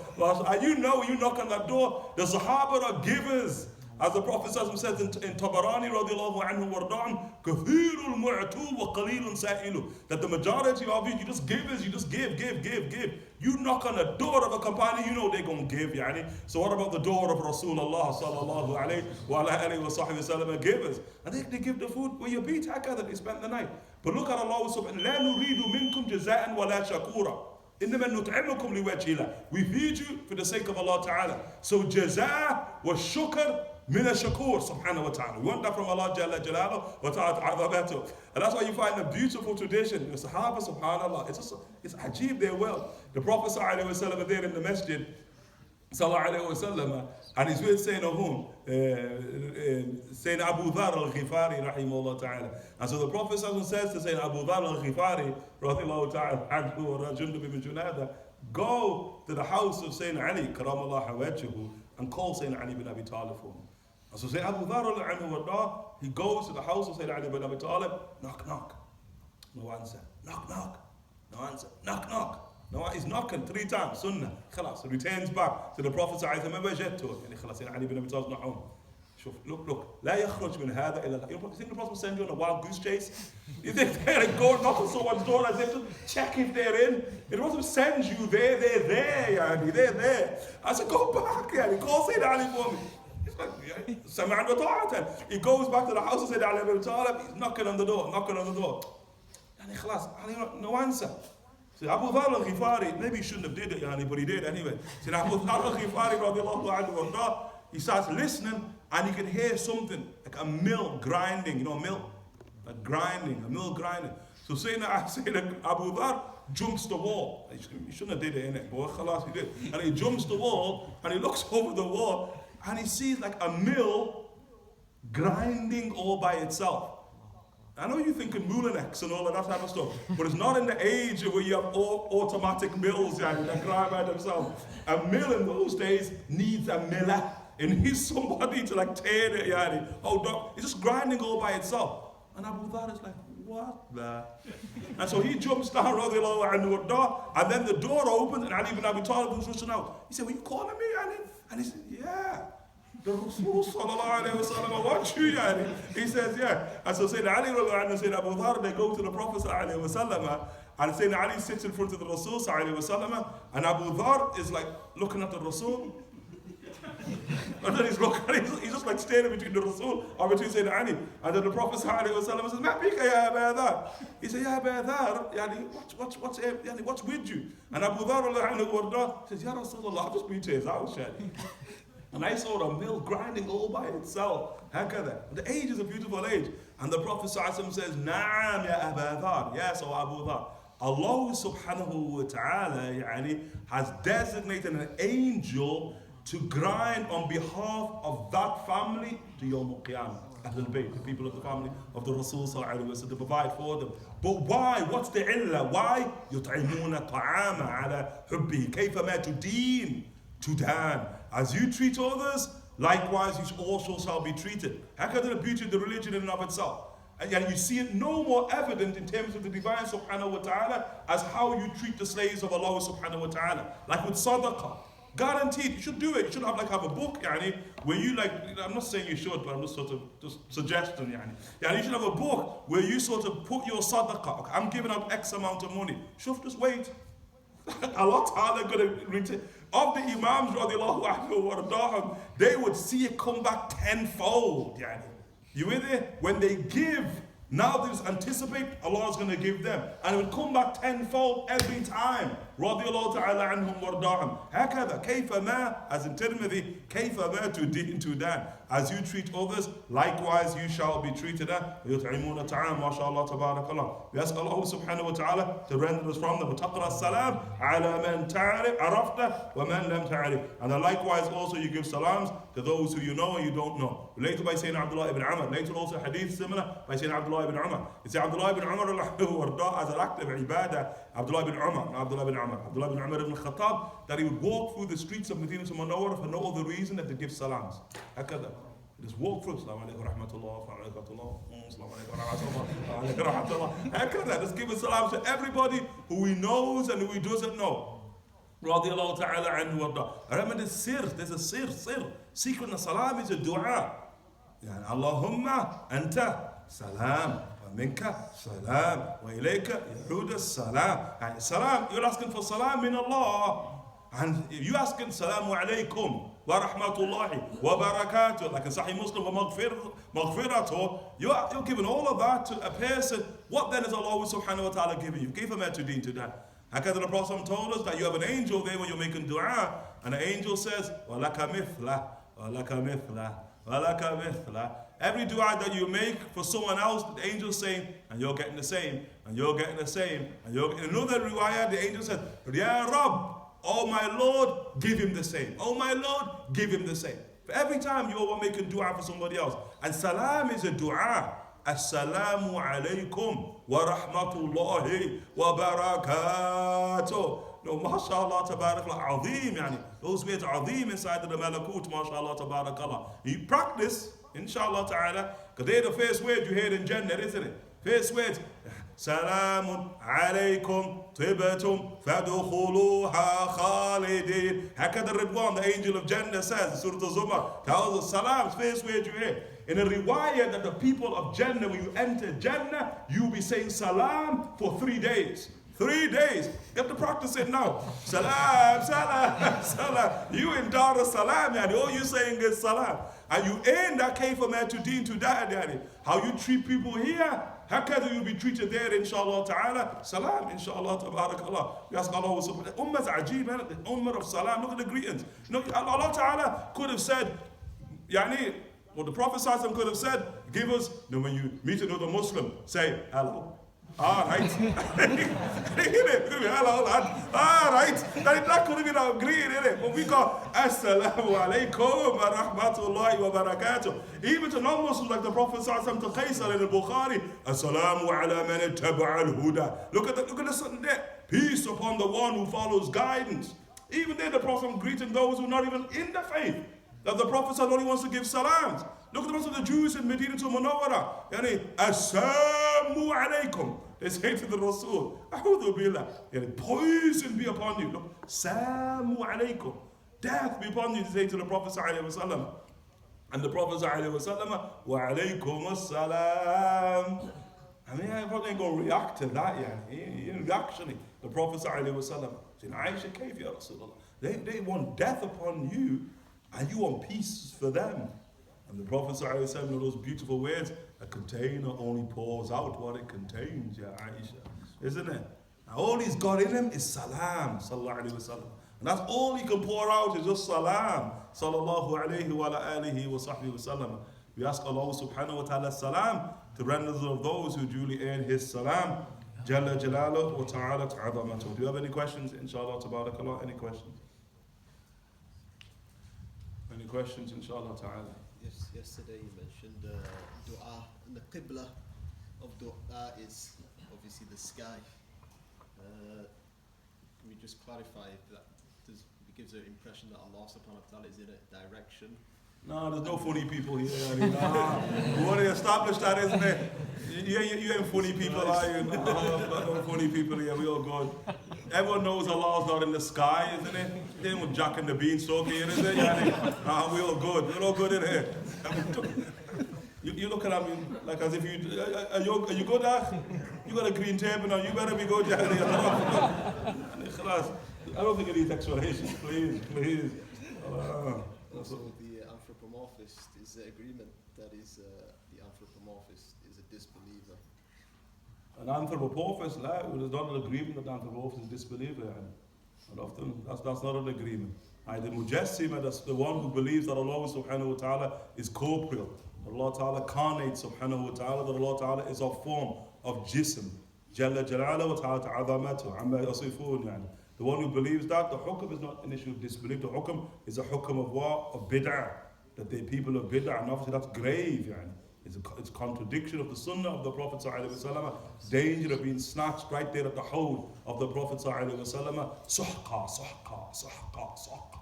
As the Prophet ﷺ would say at that moment, we ask Allah Ta'ala for safety and security. And Abu Bakr al-Arabi radiallahu ta'ala anhu, he said it depends upon the intellect of a person. And haqq, yani. Most people who sort of believe that, Allahu a'lam, you get the point. Allah Ta'ala, and وَنَاسُ فِي ذَا تَبَيُّنْ عَجَبُ. Allah Ta'ala, this gives people the sort of degrees of intellect in it, degrees of intelligence.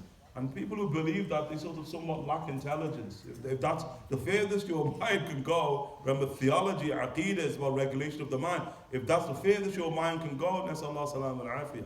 And Qadi Abu Bakr al-Arabi says, if it's due to a paucity of mind, he says, and khalas, then you let them be, just let them be, just correct it, let them be, and tell kalam. He says, but if it's not due to paucity of mind, he says they're brought and forth in front of the Qadi, and they're whipped for qadh. They're whipped for false accusation against Allah subhanahu wa ta'ala. But the ulama ultimately hakamu bil kufr, they haven't sort of adjudicated such people as disbelievers. And neither is it something that we should ever embrace. That's not something we should embrace. When we're speaking of the deen of Allah subhanahu wa ta'ala, we're trying to, in a sense, to embrace as many of Banu Bashar or Banu Adam as possible inside of this great and vast religion of the vast.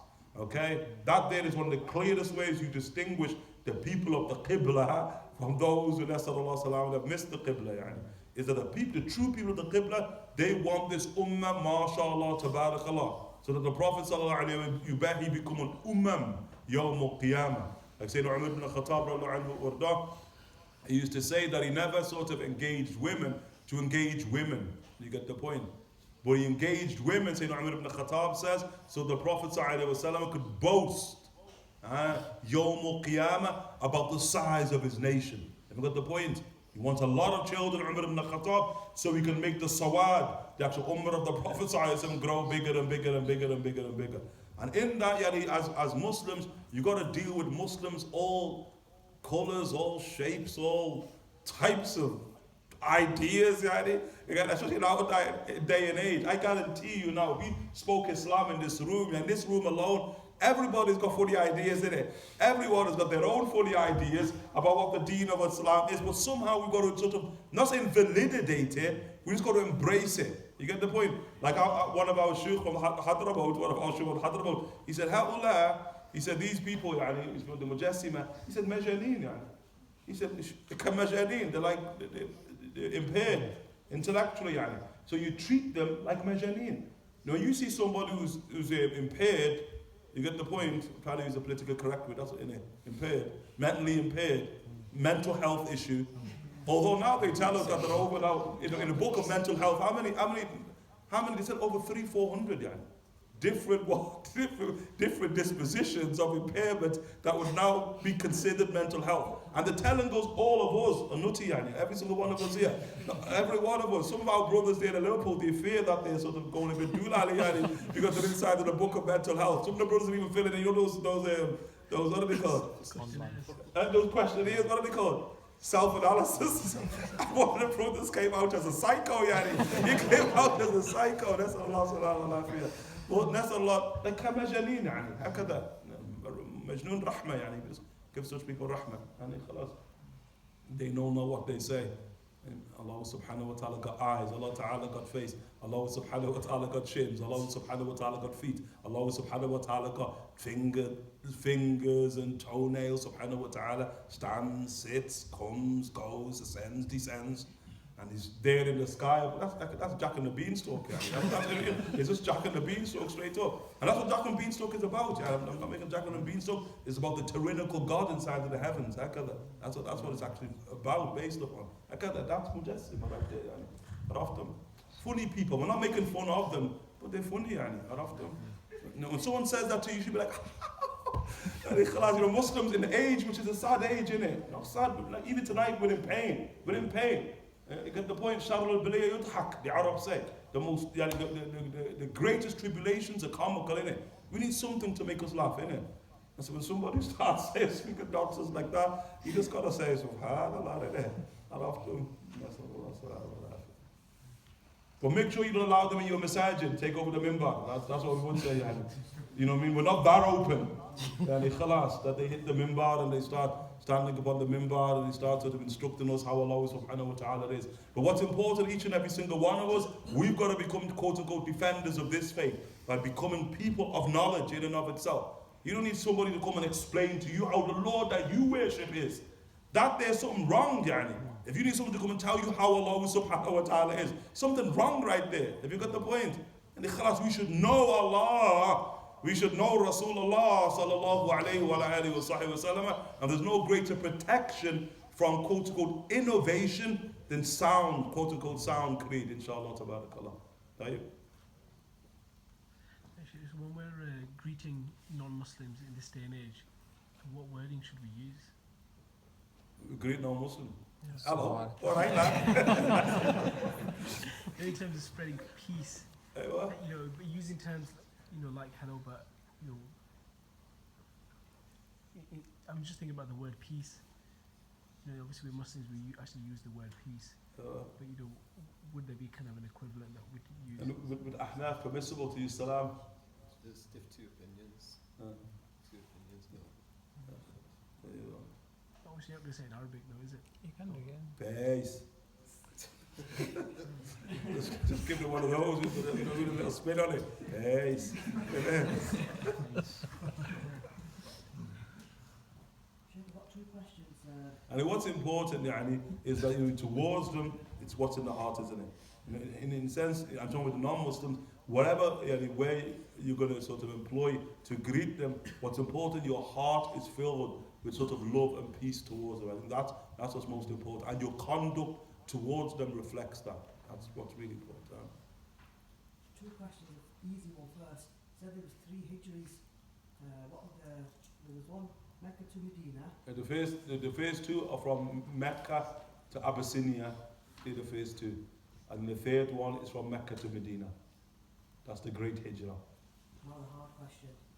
The characteristics, or like you said in the previous bayan, that Allah subhanahu wa ta'ala has got permanence, all hearing, all seeing, the 7, 8 characteristics. But where do we limit it in our mind? Where's a safe guideline? What does that? I don't understand the question, sorry. It's like Allah subhanahu wa ta'ala is anthropomorphism, omnipotent, permanent, ever hearing, will, all the characteristics that there is. Okay. But how do we just stop ourselves or our mind going a bit further, maybe linking it to something that could be wrong? Where would be the actual guidance, or what would be an easy guidance to say, just don't think about it type of thing? This is, I think you get to sort of issues that relate to sort of like intelligence in the human mind. And what does that mean? True intelligence is not only how you use your mind, it's also how you negate the mind. I mean, you say the basis of intelligence is actual negation of the mind. So the aql in the Arabic language is about restraint. And so the most intelligent, and you mentioned this, Imams radiallahu anhum warda'hum, with the Prophet sallallahu alaihi wasallam, who's like saying, Wahab al-Munabbih, rahimahullah ta'ala, he said that when we gather, he said, I read in 72 books of the Jews, saying Wahab al-Munabbih, Tabi'i Jalil from the Yemen, he said that I read in 72 books of the Jews that when we compare the intellect, in the books of the Jews, when we compare the intellect of the Prophet ﷺ to the intellect of collective humanity from the first of the last of them, the intellect of humanity compared to the intellect of the Prophet ﷺ is like a single grain of sand of all the grains of sands on all the beaches upon the earth compared to the actual intellect of the Rasul ﷺ. And so thereby then you want to understand, well, why does the Prophet ﷺ have that vastness of mind? The ulama radiallahu anhum warda'hum, they said in order to negate, not to use. You get the point? And because Allah, beware, as the Rasul ﷺ would say, which is part of your question, beware of worshipping Allah with your intellect. Beware of that. You get the point? Deen of Allah subhanahu wa ta'ala, and this is about intelligence. Intelligence is where you have the ability here to control the mind. Imam Al rahimahullah ta'ala, he says in his Aqeedah, Imam Al he says that it is kufr, it is disbelief to use the mind where the mind cannot be used. It's disbelief. Al-Qadri says radiallahu ta'ala anhu. So the point we're also making here, you have to learn to what? To restrain your mind. Okay? That's what sort of teachers and teachings are very, very important. One of the Imams, Imam Al Bukhari, rahimahullah ta'ala, he mentioned, Sayyidina Umar Abdul Aziz, he said, Qif haythu waqafa al-qawm, fa'innahum waqafu ala al-ilm. He said, stop where the qawm, those early people stopped. Stop where they ever stopped. Because they stopped based upon knowledge, not based upon ignorance. Okay? And so what's important is that we mention about Allah subhanahu wa ta'ala tawqifiyya, that we learn about Allah subhanahu wa ta'ala, and we sort of try to restrain the mind from wandering in the valleys of idleness or what have you. So what guidance would you give at that point? What do you think about, or obviously when we ponder and we see the trees, we see everything around us, what Allah subhanahu wa ta'ala has created, the skies and everything, but like you said, the intellect needs to just stop. No, you're pondering now creation, that's different. No, I know about creation, but I mean, يدل على أنه واحد. Creation, what creation will do, creation brings you to the wujud of Allah, and it brings you to the oneness of Allah Ta'ala. So pondering creation is always good, always good. فَكَّرُوا فِي مَخْلُوقَاتِ اللَّهِ. That day we need a lot more of, to engage creation, to ponder creation. The problem, what we're speaking about here, is trying to ponder Allah subhanahu wa ta'ala. Trying to understand Allah subhanahu wa ta'ala in a way that the previous people have not sort of informed us on behalf of the Prophet sallallahu alaihi wasallam as to the way the divine Jalla Jalaluhu needs to be properly understood. So basically just don't go there, that's what you're saying. I'm not understanding where you're actually going here, to be honest. Because like you said, to control your mind, sometimes you might transgender that particular area, or Transgender? No, Breaking that into i'tikaf, transgenderism and all that stuff. maybe you just trespass that particular area. Do you understand where I'm coming? Like when you're reading your salah or something else, and telling us, that read Allah subhanahu wa ta'ala, reading, our salah, and just maybe sometimes you might your mind might just go to the wrong side. So when it goes to the wrong side, restrain. That's what we're trying to say. Negate. If you've gone to the wrong side, restrain. Pull it back. And don't follow it. That's very, very important. With negative thoughts, don't follow the import of those negative thoughts. Just block them out. That's what one saying there. One of them. So, any questions, inshallah ta'ala? Bit of a sly question. If you want something, would it be better then just to ask Allah to give someone else that something, because you know that an angel can ask on your behalf? Is that considered to be cunning or sly? Imam Al said, ليس دين الله من حيل يعني. There's no trickery in the religion of Allah subhanahu wa ta'ala. And if you want something, yani, just ask Allah ta'ala for it, isn't it? Is it better, I guess, the essence of what I'm saying, is it better to ask, is it better for an angel to ask on your behalf, or is it better to you yourself ask on your behalf? No, alhamdulillah, it depends upon the slave. And often, obviously, the angels, mashallah, tabarakallah, their dua is a very powerful dua. The dua of the angels, yeah. And often, because it comes from pure, unadulterated beings unto Allah subhanahu wa ta'ala, who know Allah subhanahu wa ta'ala and know the correct way to ask Allah subhanahu wa ta'ala and the correct moment. So no doubt the du'as of angels, mashallah, tabarakallah, very, very important. But that doesn't negate us asking Allah subhanahu wa ta'ala for also that which we desire.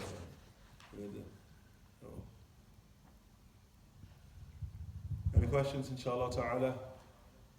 When you say serve the ties of kinship, where does that go? Brothers, sisters, cousins, first cousins, second cousins?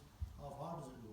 No, the khalas, it goes as far out as possible in terms of Banu Adam. But obviously those, al-aqrab, as the Prophet ﷺ says, it's just like concentric circles.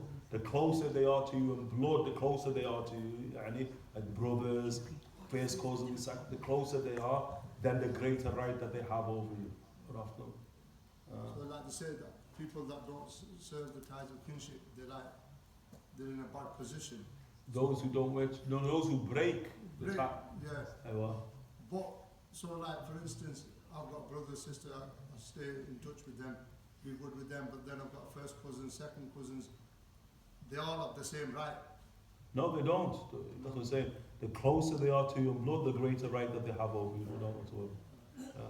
So if someone doesn't get on with the cousin or something like that, is it not good or is it good?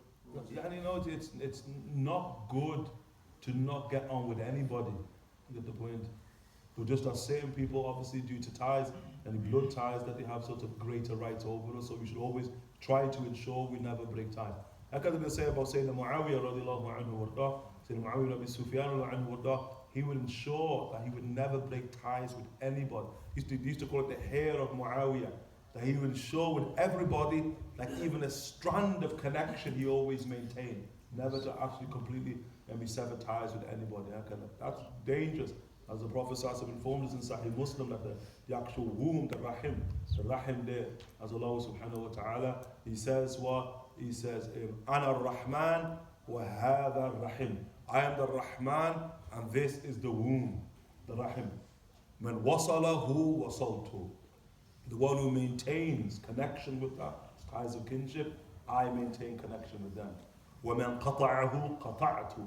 And the one who severs ties, then I will sever ties with them, Allah subhanahu wa ta'ala says. And the Prophet also informs in Sahih Muslim that womb there is perpetually at the throne of Allah subhanahu wa ta'ala in the world of metaphysics, and it's saying, Ya Allah, whoever maintains tie with me, maintain ties with them. Whoever breaks ties with me, break ties with them. And very, very important. The Prophet also informed us, Yawm al-Qiyamah, the Sirat, the bridge over hell, there you'll find the ties of kinship. There, on one side of the actual Sirat, the other side you'll find the amana, the trust. These are two things we should never play with. And the trusts, and the biggest trust, the trust of the heavens and the earth that was given to Banu Adam, of what, in the deen billah subhanahu wa ta'ala, of how we conduct ourselves with Allah ta'ala, but also as it comes down, trust that you take, quote unquote, with kith and kin, with man and man, or whoever it is, and never to break trust, but likewise also ties of kinship, very, very important to maintain them. If somebody's going to break them, then that's their business. I mean towards you. Don't allow them, in their breaking of ties with you, for you to respond, quote unquote, in kind and break ties with them. Like in Tirmidhi, the Prophet ﷺ, he says, sallallahu alayhi wa sallam, in hadith of Sayyidina Ali ibn Abi Talib, and tasil man qata'aka, min karim al-akhlaq, when he defined good character of them, the Prophet ﷺ, he said that you maintain ties with the one who breaks ties with you. You get the point? The one who does that has completed the virtues of character, etc. You have relatives that moving away from Islam, kind of thing, in their daily actions. What are you supposed to do with them sort of relatives? The maintaining of ties is not an issue of Islam or no Islam. It's about family. Like I was saying, Asma bint Abi Bakr radiallahu ta'ala anha wardaha, when her mother came to Medina to Munawwara, that she asked the Prophet sallallahu alayhi wa sallam, Asma, her mother came from Sayyidina Aisha, she asked the Prophet, and she was a non-Muslim, and she asked the Prophet sallallahu alayhi wa sallam, should she maintain ties with her and give birth towards her? And the Prophet said yes. Even though she was a non-Muslim, she was a mushrika. And so it's not an issue here, it's not an issue of faith or non-faith, it's an issue of blood, about the maintenance of ties and acting towards them. And if somebody of family members is moving away from Islam, then quote unquote, they need your connection even more so, don't they? They need your bid even more so. So you make a lot of dua for them, and a lot of dua to Allah subhanahu wa ta'ala. And لا تهدي من أحببت ولكن الله يهدي من يشاء. You cannot guide whoever you love, but Allah guides whoever He pleases subhanahu wa ta'ala. And so go to Al-Hadi, go to Allah ta'ala, the guide, on behalf of them, mashallah, tabarakallah. A lot of dua. And then the second thing you need, which our teachers tell us, you need to show them the reason why it's wrong to move away from Islam. And that there crystallizes in your character and your conduct towards them. You get the point? The most powerful proof of the deen, that's what the Prophet says in Tirmidhi, he says, أَثْقَلُ شَيْء عَلَى الْمِيزَانِ حُسْنُ الْخُلُقِ. There's nothing that is more heavier upon the scales than good character. Nothing. أقرب إلي مجلسا يوم القيامة حسنكم خلقا. The closest of you to me in seating on the day of judgment are the ones who are the best in character. Don't underestimate that at all. Don't underestimate it. The character you display towards people in general, never mind what your kith and kin, that they can, after dua, be the primary reason why they will begin to understand the superiority of the deen of Allah subhanahu wa ta'ala through you. To the point, our teachers say you don't have to use any words towards them. You don't have to tell them about it. You don't have to tell them you shouldn't be doing that, you shouldn't be doing this. Just displaying good character and making dua to Allah subhanahu wa ta'ala, that alone, يغيرهم, it will transform them inshallah ta'ala. What if they had parents who were on the right track, good character people? They didn't learn of them, and if you speak to them and they find it offensive. Say again? So if you speak to your cousins about the issues and they find it offensive. That's the point. It's not about speaking to them. It's about speaking really, and it's important. It's about speaking to Allah Ta'ala. I guarantee many of us, we're going to go and correct Fulan and Fulan, we're going to come correct Faithfully in there, and we've never even spoke to Allah Ta'ala on the matter. We've never in sujood cried to Allah Subhanahu wa Ta'ala on behalf of that person with a guide. How then, yani? And then you go to them and you tell them about the deen of Allah Ta'ala, like you expect them to embrace one who doesn't really care for them. Because if you cared for them, you would find them present in your sujood, in the depths of the night. You would find them quite often. And so it's not about you engaging them with words, it's about you engaging Allah subhanahu wa ta'ala with heart and words on their behalf. And then engaging them with character. MashaAllah, tabarakallah. Now again, we look at the term bir. There's Abdullah ibn Umar ibn al-Khattab radiallahu ta'ala anhu. He said, al-birru wajhin. He said, al-birru, al-birru shay'un hayyin. Wajhun talik wal kalamun layyin. Hakada he says, radiallahu anhu. So bir, piety, it's something easy, he said, radiallahu anhu. But it's about having a really good countenance. You get the point, like Prophet sallallahu alaihi wasallam, it's Nawas bin Sam'an, al-birru husnul khuluq. It's about good character. Wa kalamun layyin. Kalamun layyin, always soft words. Qula lahu qawlan layyina. As Allah Ta'ala says to Sayyidina Harun and Sayyidina Musa, speak a very gentle, a soft word to them. Like Moses, yani. The Prophet sees Moses, Isra al-Mi'raj al-Kathib al-Ahmar in his grave, and he's speaking harsh words. And the Prophet asked Gabriel, who's Moses speaking to? Gabriel says he's speaking to Allah. The Prophet said, how are you speaking to Allah with that harsh word? He says, Allah created Moses, and knows the nature of Moses. Moses, is tabi'ah. But then Allah Ta'ala commands Moses, soft word. Go to Fir'aun with the soft word. Because all that harshness, all that you know better, that's not gonna establish the proof against Fir'aun. You go, Ana Rabbukum al-A'la. Fir'aun, I'm your Lord, the Most High. Meaning soft words. You got to do something that penetrates his heart. Okay? Kalamul layyin, inshallah ta'ala. We just try our best. All we can do, we just try our best. Sallallahu alayhi wa sallam. We're doing good today. We're nearly at Ishraq. Look, sure. Nearly there. Any questions, inshallah ta'ala? Na'am. Just to follow up the brother's question, because I think I asked that question a while ago.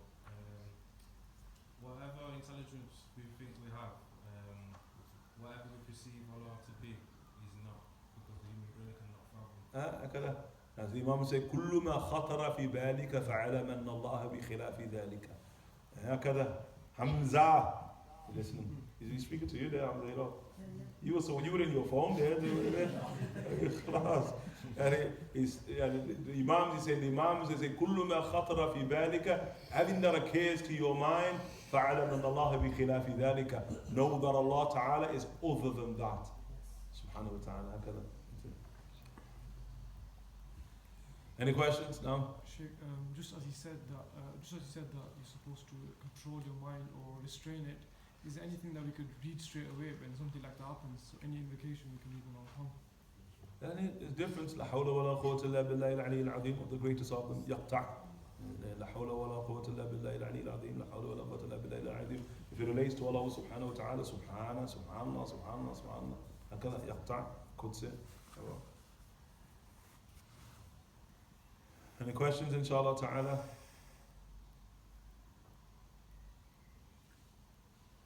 Any questions? We're all good. I'm looking at my man all the way. Have I offended you or something? My man all the way back there, yani, cave. Or just more comfortable back there. Like, I'm sorry if I've offended you or yani, did anything wrong, inshallah. Please forgive me. Ramadan and all that, inshallah ta'ala.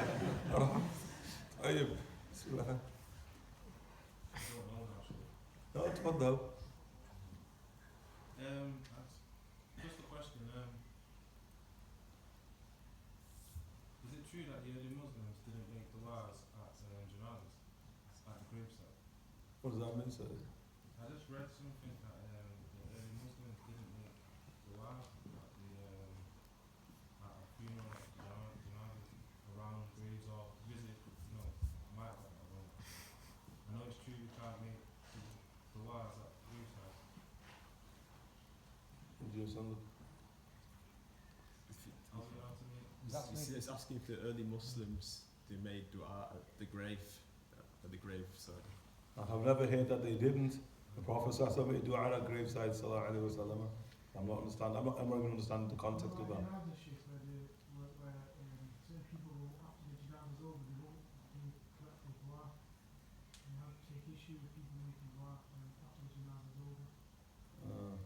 It's mentioned in Hanafi texts, some of the Hanafi texts. At the grave, he's speaking on.